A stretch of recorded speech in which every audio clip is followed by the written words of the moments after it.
Hello दोस्तों, free online teaching में आपका स्वागत है।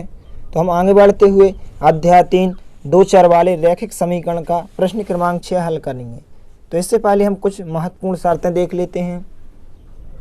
तो आपको इन शर्तों को अच्छे से ध्यान रखना है। यदि a1/a2 बराबर नहीं होता है b1/b2 के, तो रेखा क्या होती हैं, एक दूसरे को प्रतिच्छेद करती हैं या इनका अद्वितीय हल होता है। इसके बाद दूसरी शर्त है a1/a2 बराबर होता है b1/b2 के, लेकिन b1/b2 के बराबर नहीं होता है c1/c2। तो रेखा क्या होती हैं, एक दूसरे के समांतर होंगी या कोई भी हल नहीं होता है। इसके बाद तीसरी शर्त है a1/a2 बराबर b1/b2 बराबर c1/c2। रेखा क्या होती हैं, एक दूसरे के समपाती होती हैं या इनके अनंततः अनेक हल होते हैं। इसके बाद आपको ध्यान रखना है व्यापक वर्ग समीकरण। तो व्यापक वर्ग समीकरण क्या होता है, a1x plus b1y plus c1 बराबर 0 तथा a2x plus b2y plus c2 बराबर 0। तो आइए हम इस प्रश्न को अच्छे से समझते हैं। आपको ध्यान से समझना है यहाँ पर। तो प्रश्न क्रमांक 6, पी के किस मान के लिए समीकरणों 4x plus P Y plus 8 बराबर 0, 2x प्लस 2y प्लस 2 बराबर 0 का एक अद्वितीय हल होगा। तो यहाँ पर सबसे पहले यहाँ पर हम समीकरण लिखेंगे। इसको हम मान के चले कि ये समीकरण 1 है।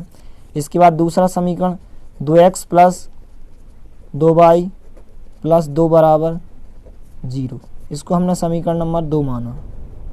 इसके बाद हम इन समीकरणों की तुलना व्यापक वर्ग समीकरण से करेंगे। तो यहाँ पर हमने लिखा कि यहाँ समीकरण 1 व 2 की तुलना व्यापक वर्ग समीकरण a1x plus b1y plus c1 बराबर 0 तथा a2x plus b2y plus c2 बराबर 0 से करने पर, तो यहाँ पर हम इनकी तुलना करेंगे। तो यहाँ पर x की तुलना x से, a1 की तुलना x के गुणांक के साथ होगी। इसी प्रकार से y की तुलना y से, b1 की तुलना y के गुणांक से, इसी प्रकार से c1 की तुलना अंक से यानी कि पूरे अचर पद से, इसी प्रकार से x की तुलना x से, a2 की तुलना x के गुणांक के साथ, इसी प्रकार से c2 की। तो यहाँ पर हम इनके मान लिखते हैं। तो यहाँ पर जैसे हम इसकी तुलना करेंगे तो x की तुलना x, तो a1 का मान यहाँ पर कितना हो जाएगा 4। तो a1 बराबर कितना हो जाएगा 4। यहाँ पर b1 का मान, तो यहाँ पर देखते हैं b1y, तो यहाँ पर y की तुलना y से, तो b1 का मान यहाँ पर कितना हो जाएगा p हो जाएगा। इसके बाद यहाँ पर हम देखते हैं c1, तो यहाँ पर c1 का मान यहाँ पर कितना हो जाएगा, यहाँ पर पूरा अंक का अंक यहाँ पर इसकी तुलना हो जाएगी। तो c1 का मान कितना हो जाएगा 8, तो c1 बराबर 8। इसी प्रकार से हम a2 की तुलना करेंगे तो a2 का मान यहाँ पर कितना हो जाएगा, यहाँ पर x की तुलना x से, a2 की तुलना x के गुणांक के साथ, तो a2 का मान यहाँ पर 2 हो जाएगा। इसी प्रकार से b2 का मान यहाँ पर क्या हो जाएगा, y की तुलना y से, b2 का मान यहाँ पर 2 हो जाएगा। इसी प्रकार से c2 का मान, तो c2 की तुलना यहाँ पर प्लस 2 से होगी, तो c2 का मान यहाँ पर कितना हो जाएगा 2। इसके बाद यहाँ पर देख सकते हैं कि प्रश्न में हमें क्या ज्ञात करना है कि p के किस मान के लिए समीकरणों का एक अद्वितीय हल होगा।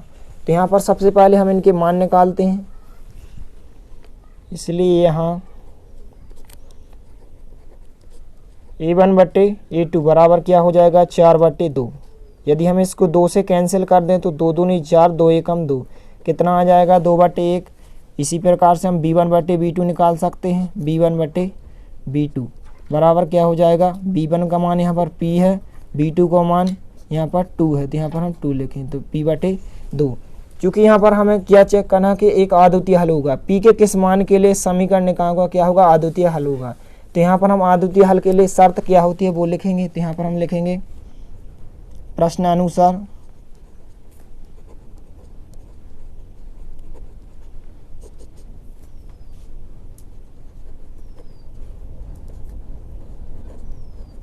अद्वितीय हल के लिए शर्त।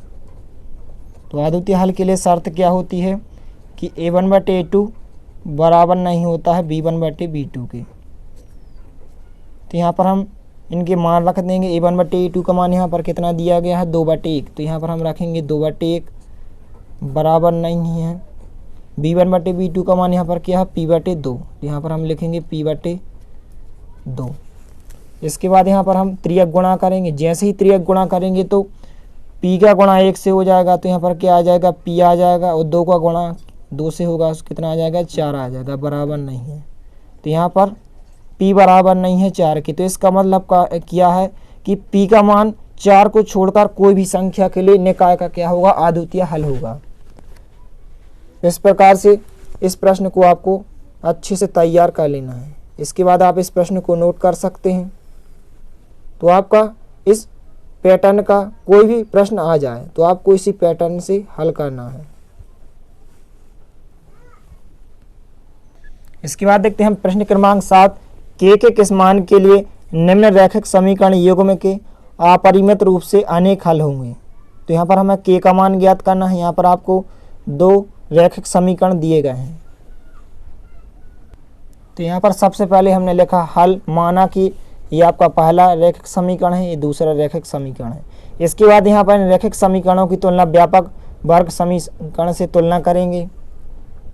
इसके बाद यहाँ पर हमने लिखा कि समीकरण 1 व 2 की तुलना व्यापक वर्ग समीकरण जो कि आपका होता है a1x plus b1y plus c1 बराबर 0 तथा a2x plus b2y plus c2 बराबर 0 से करने पर। तो जैसे ही हम इसकी तुलना करते हैं तो यहाँ पर हम देखते हैं, तो यहाँ पर a1x की तुलना यहाँ पर kx से होगी, यानी कि x की तुलना x से, तो a1 का मान यहाँ पर x का गुणांक हो जाएगा। तो a1 का मान यहाँ पर कितना हो जाएगा, k हो जाएगा। तो यहाँ पर हम लिखेंगे a1 बराबर k। इसी प्रकार से यहाँ पर b1, तो b1 का मान यहाँ पर क्या होगा, y की तुलना y से, b1 की तुलना y के गुणांक के साथ। तो b1 का मान यहाँ पर कितना हो जाएगा, 3 हो जाएगा। इसी प्रकार से c1, तो c1 का मान यहाँ पर कितना हो जाएगा, चिन्ह सहित आपको गुणांक लेना है, चूँकि यहाँ पर माइनस k माइनस 3 हो जाएगा। इसी प्रकार से यहाँ पर a2, तो a2 का मान यहाँ पर क्या हो जाएगा, x की तुलना x से, a2 का मान यहाँ पर 12 हो जाएगा। तो यहाँ पर हम 12 लिखेंगे। इसी प्रकार से b2, तो b2 का मान यहाँ पर क्या हो जाएगा, k हो जाएगा। इसके बाद c2 का मान, तो c2 का मान यहाँ पर क्या हो जाएगा, माइनस k, चिन्ह सहित आपको लेना है, तो माइनस k हो जाएगा। इसके बाद आप प्रश्न में देख सकते हैं कि हमें क्या ज्ञात करना है कि k के किस मान के लिए निम्न रैखिक समीकरण युग्म के अपरिमित रूप से अनेक हल होंगे। तो अपरिमित रूप से अनेक हल होने की शर्त लिखेंगे यहाँ पर हम। तो यहाँ पर हम लिखेंगे कि प्रश्न अनुसार अपरिमित रूप से अनेक हल होने की शर्त जो क्या होती है कि a1 बटे a2 बराबर होता है b1 बटे b2 के, और b1 बटे b2 बराबर होता है c1 बटे c2 के। इसके बाद यहाँ पर हम इन सभी के मान रख सकते हैं। तो यहाँ पर आप देख सकते हैं कि a1 बटे a2, तो a1 का मान यहाँ पर क्या है, k है, बटे a2 का मान यहाँ पर कितना है, 12 है, बराबर b1 का मान यहाँ पर कितना है, 3 है, और b2 का मान यहाँ पर कितना है, k है, बराबर c1 का मान यहाँ पर कितना है, माइनस k माइनस 3 बटे माइनस k। इसके पहले यहाँ पर हम इन सभी के मान निकाल सकते हैं। जैसे यहाँ पर हम चाहते तो a1 बटे a2 का मान पहले निकाल लेते। जैसे यहाँ पर a1 बटे a2 क्या हो जाएगा, k बटे 12। इसी प्रकार से हम b1 बटे b2 का मान निकाल सकते थे। b1 बटे b2 बराबर क्या हो जाएगा, 3 बटे k। इसी प्रकार से यहाँ पर हम c1 बटे c2 का मान भी निकाल सकते थे। c1 बटे c2 बराबर क्या हो जाएगा, माइनस चिन्ह k माइनस 3 बटे कितने हो जाएंगे यहाँ पर, माइनस k। यहाँ पर माइनस से माइनस कैंसिल हो जाएंगे, यहाँ पर भी माइनस से माइनस क्या हो जाएंगे, कैंसिल हो जाएंगे। तो यहाँ पर क्या बचेगा, k बटे 12 बराबर 3 बटे k बराबर क्या बचेगा, k माइनस 3 बटे k। इसके बाद यहाँ पर हम इन दो पक्षों को हल करेंगे। इसके बाद इन दो पक्षों को हल करेंगे। तो यहाँ से k का मान निकाल के आएगा। तो सबसे पहले यहाँ पर हम इन दो पक्षों को हल करते हैं। तो यहाँ पर हम लिखेंगे k बटे 12 जब k बटे 12 बराबर 3 बटे k।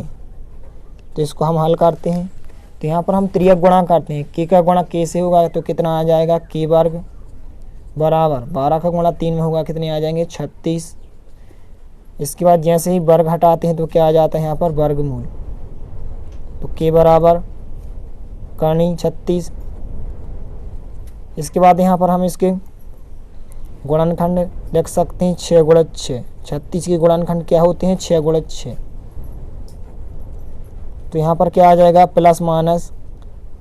जब समान करनी होती है तो यहाँ पर 6 क्या आ जाएंगे, करनी से बाहर आ जाएंगे। तो यहाँ पर क्या आ जाएगा, प्लस माइनस 6।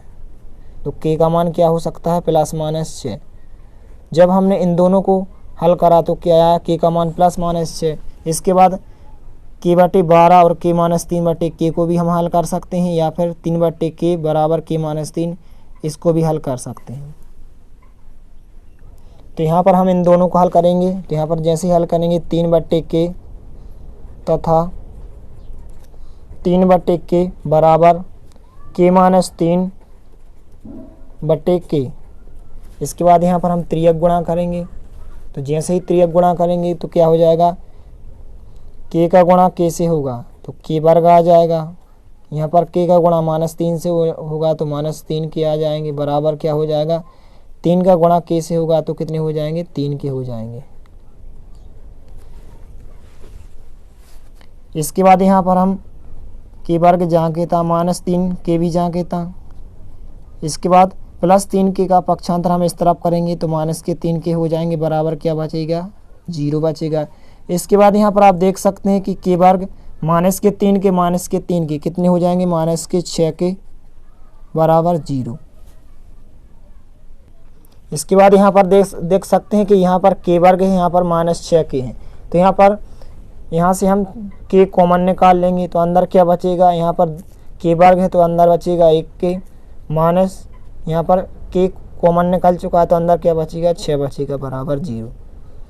इसके बाद हम यहाँ पर देख सकते हैं कि एक गुणनखंड k आ चुका है, यहाँ पर एक गुणनखंड k-6 आ चुका है। तो सबसे पहले हम k के बराबर 0 लेंगे। तो यहाँ पर हम लिखेंगे k बराबर 0 तथा k-6 बराबर 0। तो यहाँ पर k का मान यहाँ पर कितना आ जाएगा, 0 आ जाएगा।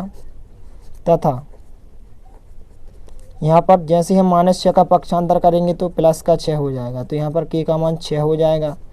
तो यहाँ पर देख सकते हैं कि दोनों शर्तों को हल करने पर जैसे यहाँ पर हमने इसको हल किया तो इसका मान कितना आया, 6 आया। तो इसका मतलब क्या है कि k का मान +6 भी हो सकता है, -6 भी हो सकता है। और जब हम इन दोनों को हमने हल किया, इन दोनों पक्षों को, तो क्या आया यहाँ पर, k बराबर 6 आया है। तो यहाँ पर हम लिख सकते हैं कि अतः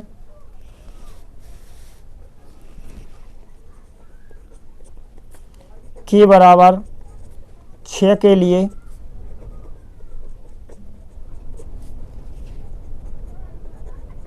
रैखिक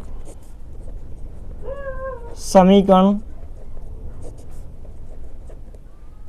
युग्म के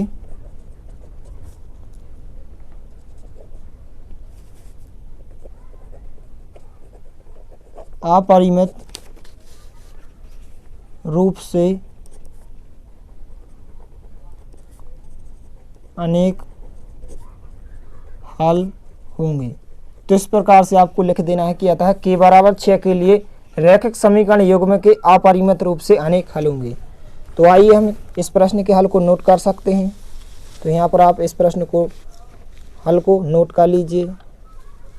यहाँ पर देख सकते हैं, यहाँ पर इसके बाद ए है, इसके बाद ए, इसके बाद ए है, इसके बाद आपका ए हो जाएगा, इसके बाद ये आपका आंसर हो जाएगा। तो आपको इन दोनों प्रश्नों को अच्छे से तैयार कर लेना है। यदि वीडियो पसंद आए तो प्लीज़ लाइक कीजिए, दोस्तों के साथ शेयर कीजिए, और यदि आपने हमारे चैनल को सब्सक्राइब नहीं किया है तो प्लीज़ सब्सक्राइब कीजिए। धन्यवाद।